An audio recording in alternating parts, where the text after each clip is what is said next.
In March, we heard former FBI agent John D'Souza tell Redacted Conversations that man-made drones behaving like UFOs and controlled by the cabal, not by any acting government, nope, the cabal. These man-made drones would be used to build up a campaign of fear that humanity is under attack by aliens.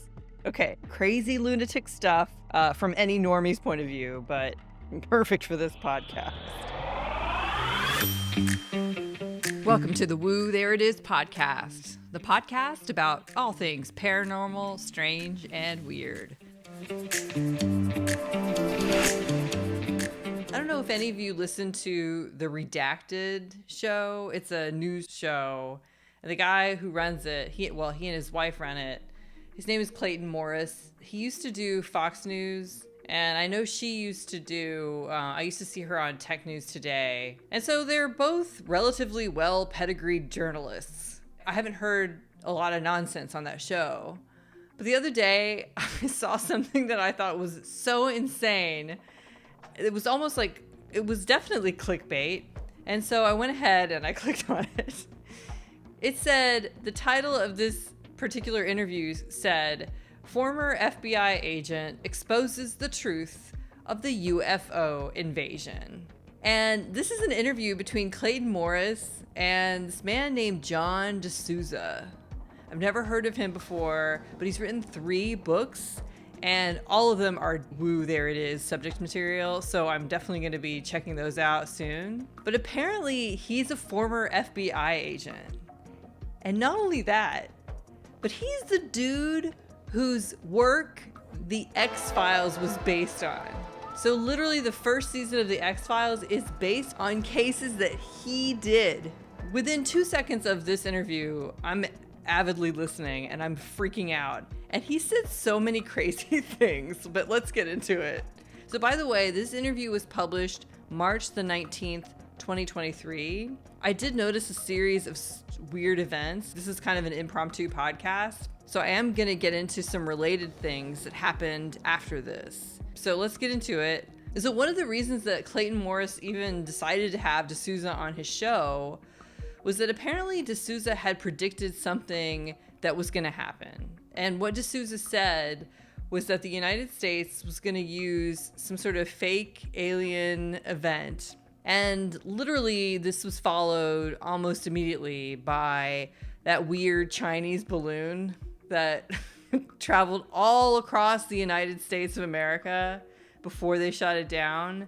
And then, strangely, that was followed by these weird UAP sightings, and apparently we immediately shot them down, so it was no problem. It was all extremely fishy and so odd, and I don't know what other people are thinking about this. I have no idea what the world is thinking. But anyway, the fact that D'Souza predicted that this was going to happen gave him some credibility, so that's why he has him on the interview. As an aside, when I clicked on this interview, my friend texted me. She said, "What you up to?" And I said, "Oh, I'm just listening to a UFO interview." And she said, "Oh, that's interesting. I've been feeling like I really want to watch The X-Files all day." And I'm literally watching an interview with the guy who The X-Files is based on. But back to the interview. So when Morris asks D'Souza how he knows all this information, D'Souza says that it's from his intelligence community contacts. Okay, maybe. But I always have to keep in mind that maybe D'Souza is a disinformation agent. And sometimes disinformation agents, this sounds so paranoid, but I think it's actually a thing. Sometimes they will give you real information so that they can then later on give you fake information and essentially discredit you altogether. So anyway, take what he says with a grain of salt, but it's very freakishly interesting. So he talks about the difference between, he says there are man-made unidentified UAPs out there and that there are actual alien UFOs out there. And the man-made ones, he says you can distinguish them because the man-made ones are like tic-tac shaped, cigar shaped or whatever. And he says they're silvery on the outside. But the UFOs, the actual ones, they can change size, and actual UFOs can actually just split up and they could turn into multiple UFOs. And he says they can also just disappear, dematerialize altogether. But who's controlling these man-made UFOs? These are objects that seem to be using anti-gravity technology. So they seem to have the ability to move in ways that seem to defy the laws of physics and seem to be eons beyond anything that we know to be possible with current technologies as they are today. But he says there's somebody out there who has them. And not only that, but they've had them for kind of a long time. And he says that this group of people, they work with companies like McDonnell Douglas and Raytheon, companies like that, and they're working outside of the law. And D'Souza predicts, he says that the next thing that they're going to do is these UFOs, are going to shoot a commercial airliner out of the sky, or maybe a military jet. They're going to shoot something out of the sky. But why? And he says it's to make all of us believe that we're being attacked by aliens. But what is the purpose of that? And I don't know that he states this outright, but essentially it sounds like it would make all of us so fearful that we would become compliant with whatever insane solution that the government provides us. And so as far as the topic of aliens actually being hostile towards human beings, Clayton Morris actually brings up something, and here's where I find out, Clayton Morris has been interested in this whole UFO phenomenon. But he brings up this relatively well-known story, I've heard it before, about something that happened on the Malmstrom Air Force Base in Montana. Here's where they actually have several nuclear warheads. And he said that a UFO, this is a well-known documented case, a UFO showed up there and it activated and deactivated several of the nuclear warheads, demonstrating that it had total control over whether or not these warheads were launched. And of course, it didn't launch any of them, and it deactivated them. And to me, the implication of that, or the very clear message that is sending, is that we aliens know what we could do with these things, and we have the power to do them, and we're not. So they clearly don't want to hurt human beings. And their technology is such that they could have wiped us all out eons ago, and they haven't. So I'm kind of not that afraid of them. And D'Souza even brings up the fact that aliens, he thinks that you cannot shoot a real UFO out of the sky. And I, for the most part, agree with that, but we're going to have one exception to that rule later on. But he says that one of the reasons he believes that is because he says that in 1952, and I think that you can actually find newspapers with this story in them. He says in 1952, these UFOs came and were just flying around Washington, D.C., I think the Capitol. They're just flying around. I don't know what they were doing there. But immediately, the United States military deploys all these fighter jets to go and take them down right away. And this went on for 14 days straight. The fighter jets would attempt to take one of these UFOs out of the sky, and the UFOs were just kind of ducking around and just basically playing with them. They were clearly not going to ever be able to take any of the UFOs out. And another incident that D'Souza brings up is the Battle of LA. And I know I've heard of this before. I've never really looked into it though. But he says that essentially there were, again, UFOs, and the military goes and we launch all of our artillery towards these UFOs. Just, and it's like this massive cloud in the sky of all these bullets and bombs or whatever we were thrown at it, just going off at these UFOs. And this is going on for a while. And then as the smoke clears from all of this artillery, there's two UFOs that are still just right there, and they kind of just float off in the distance. Nothing's happened to them. So it would appear that there's very little we can do to actually affect a real UFO. But how did John D'Souza, the man who the X-Files is based on, how was he assigned to the X-Files to begin with? If I could go back in time and Man, if I believed in this stuff when I was that age, I would have loved to have worked on the X-Files. That would have been, although some of them are really disturbing. But D'Souza says, here's the story of how he got assigned to the X-Files. He said there was a case in Miami of these two guys. Their names were Maddox and Platt. And they were going around, they were robbing banks all over Miami. They were just having a great time.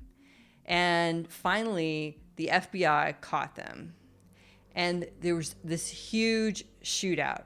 And the way D'Souza describes it, both Maddox and Platt were just like, they were totally pumped full of bullets.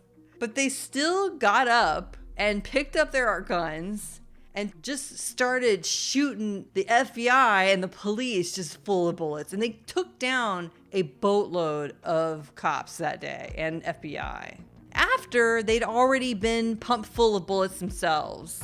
So nothing seemed to be able to take these dudes down. And D'Souza says that the only thing that took them down eventually was as they were driving away, one of the cops was able to land a bullet in the back of their necks. So maybe that was like their Achilles heel? I don't know. But it seems very odd that that was the only thing that took those two men down. And so the original theory that they had, that the media put forth, was that, they were able to withstand all of this intense artillery fire because they were wearing gigantic Teletubby suits. Just kidding. No, because they were high on PCP or angel dust. That was sort of the popular drug at the time. And I remember when I was a kid, this must have been when I was a kid, I'm guessing, because I remember that in elementary, they told us, kids, don't put on any blue stars. There's these little stickers and they're blue stars.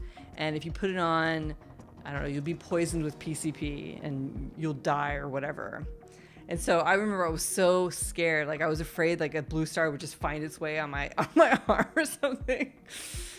But I digress. So they thought it was that. They thought it was angel dust in their systems, which I didn't know angel dust gave you superpowers. But both of them were found to have nothing in their systems. They had like some nicotine. The only thing that the FBI agents who were in charge of that case could find was that Maddox and Platt had an altar in their house.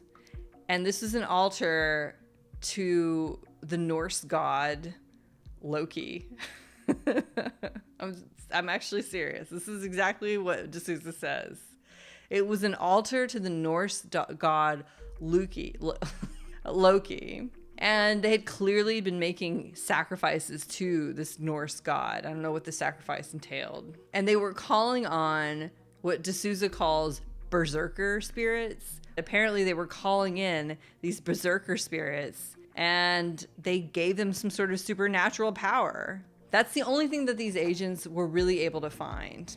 But the head of the FBI was not a fan of the fact that D'Souza was looking into this case. So he was talking to these agents. He was trying to find out more. I guess he thought it was interesting. And so when D'Souza graduated from the FBI Academy, the head told his bosses to give him every single one of these X-File type cases.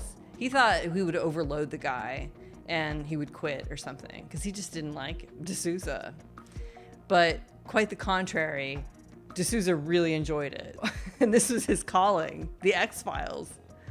So there was a case, episode 2 of season 1 in particular was actually a case that he says in the interview he's not really supposed to talk about. So maybe some of the details he's leaving out, I'm not sure. But he said there was a town near a military base where people were going missing. And so that was a mystery they needed to solve. But meanwhile, around that Air Force base, there were regular sightings of UFOs. And it was kind of like a light show. And literally the locals would just come and hang out and watch the light show of all of these UFOs that were just playing around. And he said that he and his partner went to go see the show as well to check out these UFOs. And for whatever reason, he doesn't know why, or at least he claims not to know why, one of the UFOs seemed to target him And it started sort of beaming in on him and getting closer and closer to him. And as it came closer, everybody scattered, including himself. They all started running. But he said that the UFO just disappeared right then. And for whatever reason, after that happened, these men who were wearing all black, by the way, he never says men in black, even though they were men and they were wearing all black. And the men in black phenomena is an interesting one, and I'll have to cover that on a future episode. But for whatever reason, men in blacks do seem to show up to people who have had weird UFO experiences. I don't know what that's about. But anyway, he essentially is detained. He's an FBI agent. He's called there. He was called on the case by the commander of that Air Force base. And these men in black detain him and for questioning. And he said that the commander of the Air Force base had no power over this. Like, they could detain him and there was nothing that the commander could do. And he said that they called the FBI and they were like, what's up here? And the FBI said that they knew who the men were and that it was okay, just answer the questions and they'll let you go. And that's what happened. But again, D'Souza's kind of freaked out because he's like, who are these people that seem to have authority above the FBI and the commander of this Air Force base? Who are they? And again, we're getting back to there seems to be a cabal.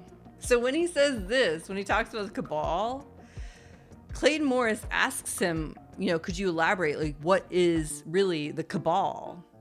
And this is where he goes all out wacky. Like, Morris is letting him say whatever he wants to say. And I'm not saying that any of this is lies or not true, but it's all crazy. I am saying that.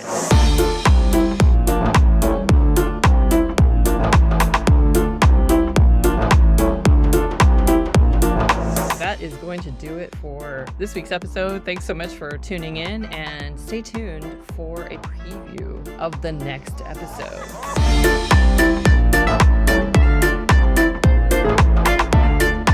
But we've had this since the early 50s. This access to total free energy for all. And we've been sitting on it all this time. Why? But that happened on the body cam video. And then within the hour, this 911 call was made. Let's take a listen.